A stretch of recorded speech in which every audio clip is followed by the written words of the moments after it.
성도 여러분 안녕하십니까? 간밤에는 평안한 밤 되셨습니까? 10월 8일 나주교회 가을 대전도회가 오늘로 27일 남았습니다. 오늘 말씀의 제목은 우리를 살리는 소중한 복음, 로마서 1장 1절에서 2절 말씀을 읽겠습니다. 예수 그리스도의 종 바울은 사도로 부르심을 받아 하나님의 복음을 위하여 택정함을 입었으니 이 복음은 하나님이 선지자들로 말미암아 그의 아들에 관하여 성경에 미리 약속하신 것이라. 로마 교회는 역사상 가장 비참하고 참혹한 고난의 교회였습니다. 그들의 그 신앙적 고통은 우리에게 카타콤이라는 지하 무덤 이야기로 너무나도 유명합니다. 그런데 그들이 그 고통을 이겨낼 수 있었던 비결은 도대체 무엇일까요? 그것은 바로 기쁜 소식, 즉 복음이었습니다. 그런데 이 복음이라는 단어 헬라어 유앙겔리온이 당시 로마 황제를 신격화하기 위해서 사용되었던 단어임을 여러분 알고 계십니까? 로마 사람들에게는 이 복음이라는 단어는 황제를 지칭하는 말과 같았습니다. 때문에 사도 바울은 세상의 권력을 나타내는 그런 황제의 복음이 아니라 우리를 살리는 하나님의 복음, 예수 그리스도를 나타내는 그 복음을 고통받던 그 로마 교회에게 증거하고 있는 것입니다.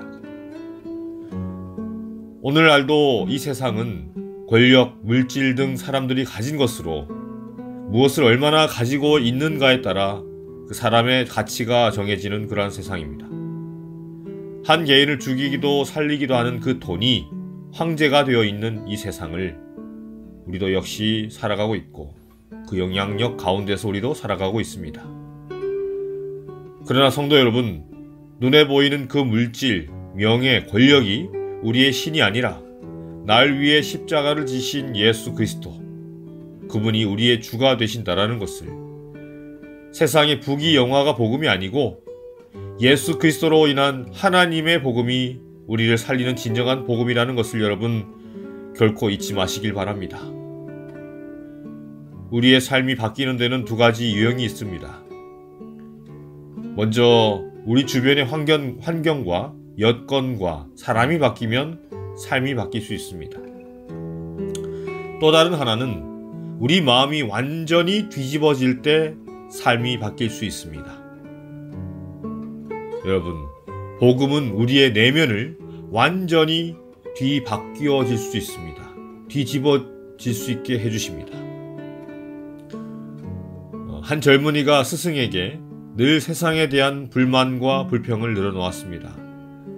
그러자 스승이 그 제자에게 소금 한 사발과 물 한 컵을 가져오라 했습니다. 그리고는 그 소금 한 줌을 컵 속에 넣고 저은 다음에 제자에게 그 물을 마시도록 했습니다. 제자는 얼굴을 찡그리며 스승이 시키니까 한 모금 마셨습니다. 스승이 물었습니다. 맛이 어떠니? 제자는 잔뜩 짜증이 난 말투로 이렇게 대답합니다. 짭니다. 그러자 스승은 제자를 맑은 호숫가로 데리고 갑니다. 그리고 사발에 담긴 그 소금물을 호수에 붓고 그 호수의 물을 떠서 제자에게 마시게 합니다. 그리고 제자에게 다시 물었습니다. 이 물도 짜냐? 안 짭니다. 스승이 말했습니다. 같은 소금이라도 짠맛의 정도는 담는 그릇에 따라 달라진다. 인생의 고통도 마찬가지다. 내 속에 고통이 있다면 내가 컵이 되지 말고 호수가 되거라. 여러분, 혹시 살아가는 동안 고난이 크십니까? 고통이 심하십니까? 삶이 어렵습니까? 혹시 미운 사람이 있나요? 만약 그렇다면 먼저 여러분의 마음의 그 마음이 그 어느 정도 크기인지를 점검해 보시게 되길 바랍니다. 내 마음이 종이처럼 작다면 힘들고 짜증나서 견딜 수 없을 것입니다. 그런데 내 마음이 호수같이 맑은 사람이라면 전혀 느낌이 다를 것입니다. 여러분, 복음은 나는 죽고 예수로 사는 삶입니다. 빌립보서 2장 5절에 너희 안에 이 마음을 품으라. 곧 그리스도 예수의 마음이니 예수의 마음을 품고 사는 것입니다.